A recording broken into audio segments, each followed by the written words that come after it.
ಇದು ಅನುಲೋಮ ವಿಲೋಮ ಮಾಡುವಾಗ ನಾವು ಕಂಪಲ್ಸರಿ 5 ನಿಮಿಷ ಮಾಡಬೇಕು. ಈ 5 ನಿಮಿಷ ಮಾಡುವಾಗ ಏನಾಗ್ತದೆ ಅಂತಂದ್ರೆ ನಿಮ್ಮ ಕೈ ಸೋತು ಬರ್ತಿರ್ತದೆ. ಅವಾಗ ಎಡಗೈಯನ್ನು ಬಳಸ್ಕೋಬಹುದು.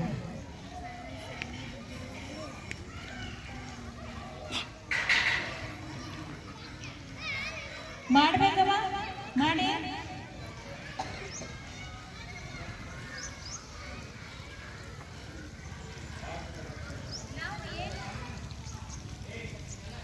ಉಸಿರು ತಗೊಂಡು ಉಸಿರೇನು ಬಿಡ್ತಾ ಇರ್ತೀವಲ್ಲ, ಅದರ ಮೇಲೆ ಗಮನ ಇರಬೇಕು. ಅದರ ಮೇಲೆ ಗಮನ ಇಟ್ರಿ ಅಂತಂದ್ರೆ ನಿಮ್ಮ ಏಕಾಗ್ರತೆ ಜಾಸ್ತಿ ಆಗ್ತದೆ.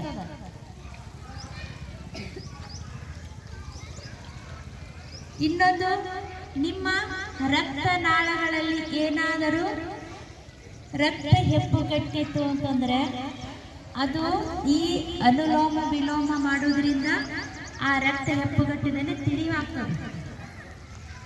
ಉಸಿರಲ್ಲಿ ಎಷ್ಟು ಶಕ್ತಿ ಅದಲ್ಲ, ಉಸಿರಿನಿಂದಲೇ ಮನುಷ್ಯ ಆಚೆ ಈಚೆ ಅಡ್ಡಾಡಕ್ಕೆ ಸಾಧ್ಯ ಅದ.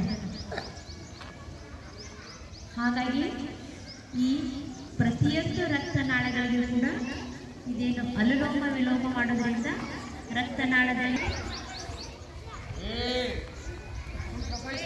ಮುಖ ನನ್ನ ಕಡೆಗೆ ಇರಬೇಕು. ಮುಖ ತಿರುಗಿಸ್ಬೇಡ್ರಿ. ಮುಖ ಈ ಕಡೆಗೆ ನೋಡಬೇಕು, ಆ ಕಡೆ ನೋಡೋದಲ್ಲ.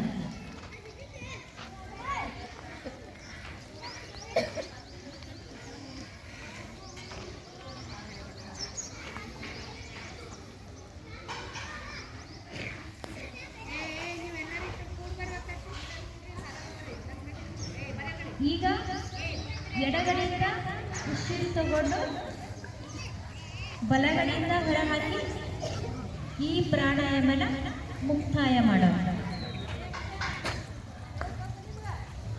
ಎಡಗಡೆಯಿಂದ ಉಸಿರು ತಗೊಂಡ